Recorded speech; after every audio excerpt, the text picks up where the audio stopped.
Hey everyone, welcome back to the channel. My name is Kevin. So if you saw last week's video, I unboxed the Ooni Karu 12 new pizza oven that we got for the house. It basically works on wood and charcoal if you wanted to, or gas if you buy the attachment, which I don't know that I have plans to buy right now. But before you use the oven, you have to season it and make sure that you burn off any of the residue that was left over from the manufacturing process, and also season the stone. So that's what I'm doing today. I won't be cooking any pizza, but I will be getting it ready for 2 days from now. We're gonna cook our first pizzas on it, which I'll also show you that. So basically I'll show you some of the supplies that I have here, walk you through the process. It's very simple.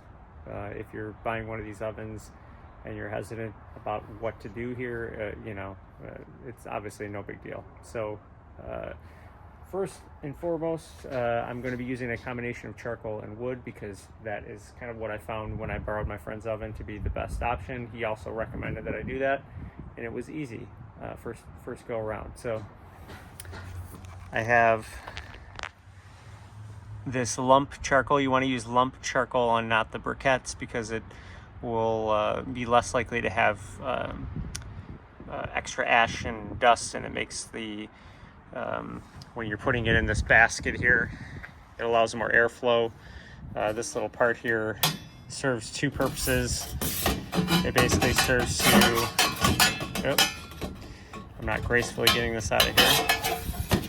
It serves to allow some of the ash to fall through and land underneath there, but then also this airflow here through this hole and then up through here allows a better airflow for the actual cook itself. A lot of people use these fire starters, the tumbleweeds. They're basically like a natural fire starter that doesn't impart an extra flavor or nuance into it. And then also these pre-cut logs. These are all kiln dried oak that I bought on Amazon. For the most part for this, I'm going to be using the charcoal, but I'll use a little bit of these to create a little bit of a flame and increase the heat. So let me load the basket with charcoal. I'll put a couple of these in there and start the fire with that. We'll let that burn for 10 or 15 minutes or so, and then I'll add a little bit more charcoal, and then we'll add some of the wood. It needs to cure for about 30 minutes. So important things is you want to make sure that you take off this cap here. So I'll put that down there.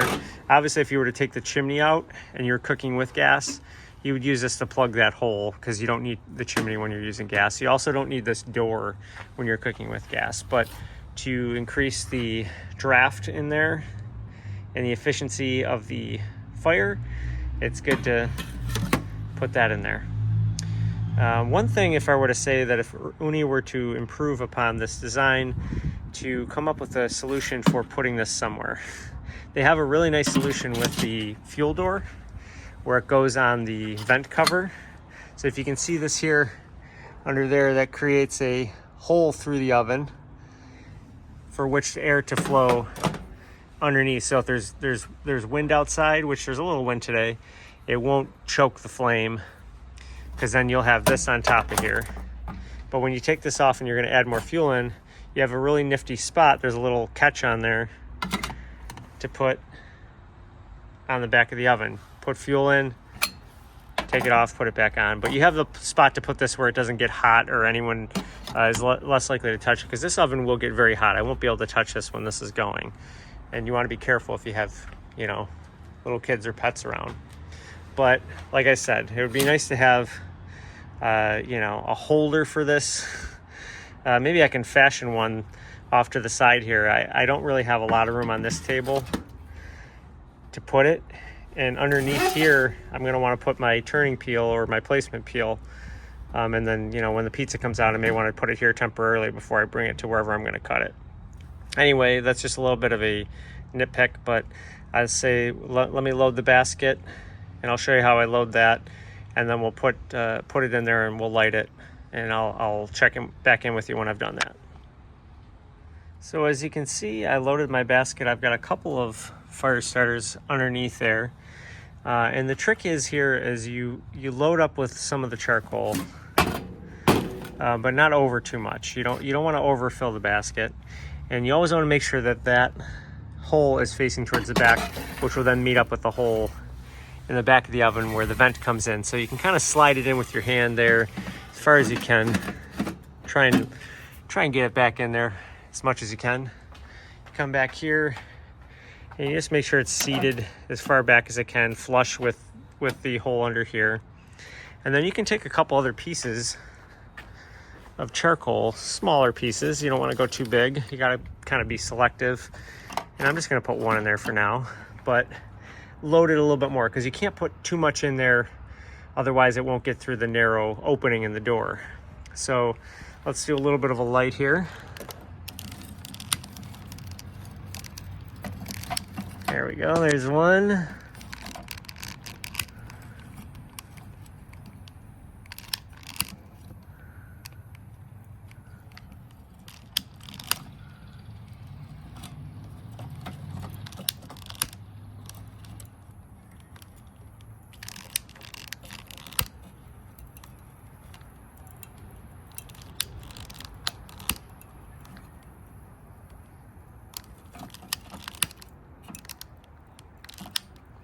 Took a second for they get that second one lit, but just make sure there's, there's some space in between the charcoal. Make sure it gets lit. Once you know it's lit, you can cover this up. You always want to make sure that your thing is open fully, not like that. You want it to be like that. So it's got to be perpendicular, or no, I'm sorry, parallel. And then once you know it's lit, you close this up to increase the efficiency, and we'll wait about maybe like 10 minutes or so, and then we'll check and see how it's doing.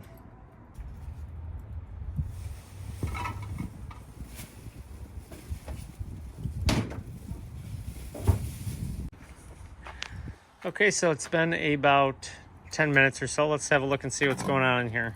Oh yeah, that's nice and hot. Let's put this here. We'll add a couple more pieces of charcoal in there. Try not to burn ourselves. The important thing is, I think you want to make sure that when you've added a couple pieces on there, you can still close the door.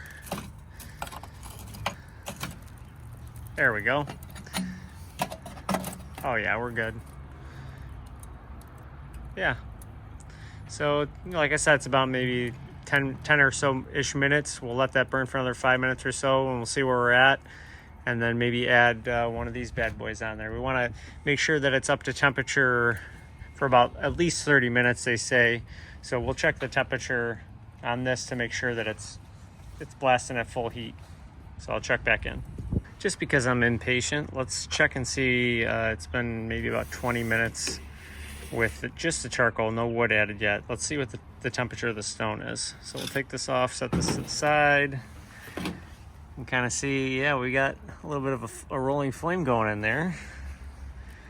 Yeah, let's see if we can aim that in. Yeah, so with just charcoal, we're sitting at about 580. So that's pretty good. I would say if you were gonna do some low heat cooking, just the charcoal would do just fine. Maybe like New York style pizza or something else that you were gonna cook at a lower temperature. You could even control it more by throttling it with the damper there. Bake some bread, make some meat. But then even obviously there's some high heat, even higher heat instances where it would be okay to cook some other things. But like I said, we're gonna be mostly using this to cook pizza, but we will experiment with this as time goes on. So let's wait a little bit longer, because as you can see, when I take this off, there's not enough room right now to put some wood. I want to let it burn down just a little bit more. And we'll let this go a little bit more than 30 minutes, just because I'll always like to err on the side of caution and make sure that we have extinguished all of the contaminants on the inside of this thing and really made sure that stone was ready to go.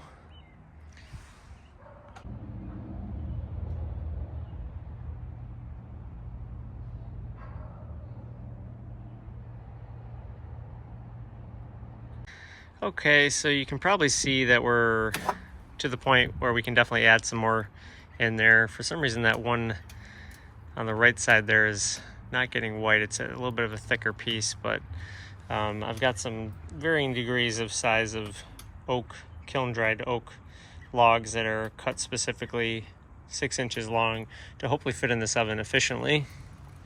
So I'm going to start adding a few of those. We'll start by adding a couple of the smaller pieces just to catch. And in a way, there you go, they've already caught this, so that's pretty dry wood. So I'm going to close that. And yep, that's closed nice and flush. We'll add those two in a minute, but we'll let those catch. And let's see, I bet you that's already throwing a pretty good flame here. Yeah, that's awesome. This oven is designed very well. I mean, you can see that's going to cook a pizza very well. So let's see if we can get a good temperature on the stone. I'll check back in 5 minutes and we'll see how much that's increased the temperature. I thought it might be a good idea to show you what the temperatures are on the outside of the oven. So the door, the actual surface of the door seems to be pretty cool, but if you go to this rim where it says Ooni there, that gets much hotter. And then if you go to the chimney, that's, you know, over 200 degrees. The side of the oven, I don't know if that's accurate or not, but it's showing 98 degrees. The end of the oven, that's pretty warm. Where the vent is, where it says Ooni there, I'm pretty much aimed right on that. The hatch there, it's over 200 degrees, so it's definitely a lot of parts on this oven you don't want to touch. Pretty much underneath, you can feel heat coming off of it. You can still touch underneath here and it's okay, but you don't want to touch the actual oven itself. But just thought that might be interesting. I think it's about the time we can add a couple more logs. We'll see what we're doing back here. Yeah, that burned those up pretty quickly. So let's kind of push those into the back. Add that one. I don't think we're going to be able to add this one. It's too big. All right. Well, we're just adding the one. Some of these pieces are a little too big to add from the get-go. And this piece might be better to add if you're just cooking with wood as one of the starter pieces, because it'll burn for a little bit longer time, or just adding one of these. But we'll add this one in maybe 5 minutes. We'll let that one burn. We'll add this one, but you can see it's shooting up some smoke there. Definitely gets smoky when these are first extinguishing, but once the heat gets up to a certain temperature, you have a little bit of a flame to cook the pizza, but it's not going to throw all that black smoke. Okay, so let's see what the temperature on the inside is. We'll put this off to the side. You can see it's already getting thoroughly black. There's a pretty gnarly flame coming up there. That's probably more flame than you'd want to cook a pizza. Might almost burn the pizza. Yeah, this oven gets hot. It's maybe about 60 degrees outside right now, and the stone is close to 900 degrees. So this thing does what it's advertised. I don't know what it would be like if it was, 30 or 40 degrees outside Fahrenheit, but in the fall, in the summer, you're not going to have a problem getting this oven to temperature at all. It was designed to do just that, and it sure does what it's supposed to. That's why these ovens are so popular. Yeah, I'll add this last lone log just to make sure everything's burned off in here, maybe in about 5 minutes. Then the idea is once this oven cools down, you just kind of let it do its thing, burn all the stuff off, cool down, and then you're supposed to wipe it out with a dry paper towel. Just the surface of the stone and maybe a little of the roof of the oven and whatnot, just to kind of wipe off the excess ash and whatnot. But yeah, pretty simple process to get this oven seasoned and ready to cook pizzas. Theoretically, you could do this on the same day you're going to cook a pizza. but I wanted to get it out of the way because I have a busy day, the day that I plan on actually cooking the pizzas, and I just didn't want to have to deal with, you know, fiddling around with this on that day. So I'll check back in once this oven's cooled down and show you me wiping it out a little bit, and then that'll be pretty much it for this video.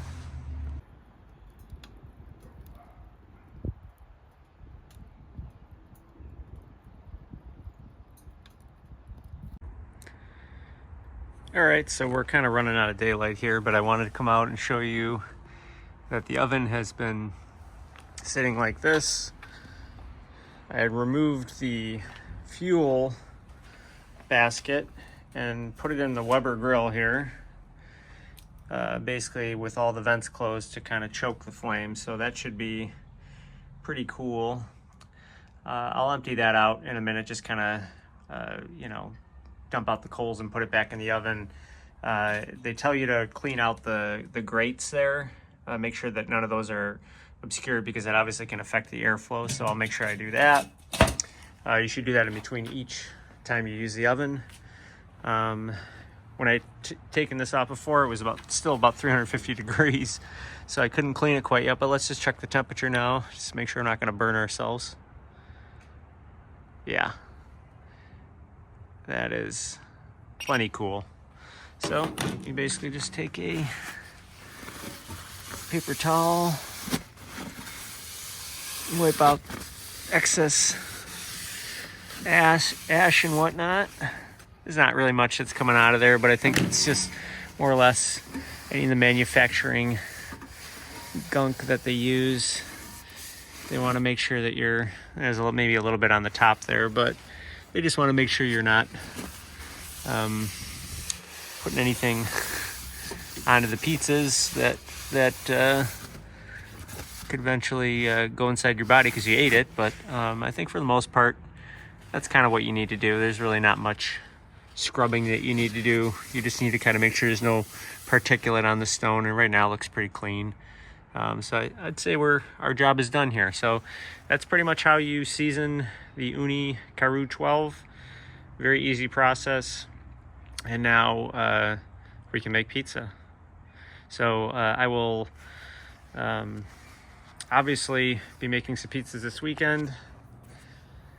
I'll try and film a little bit of that. We're probably gonna make 3 different types of pizza. We usually like to make a marinara pie, margarita, although I think we won't make a margarita this time. And then we're gonna make a specialty pie that usually just has some, is not like a red sauce or anything like that. But I don't know, thanks for watching, guys. I will have more content coming for you soon. And having said that, I will see you guys in the next video.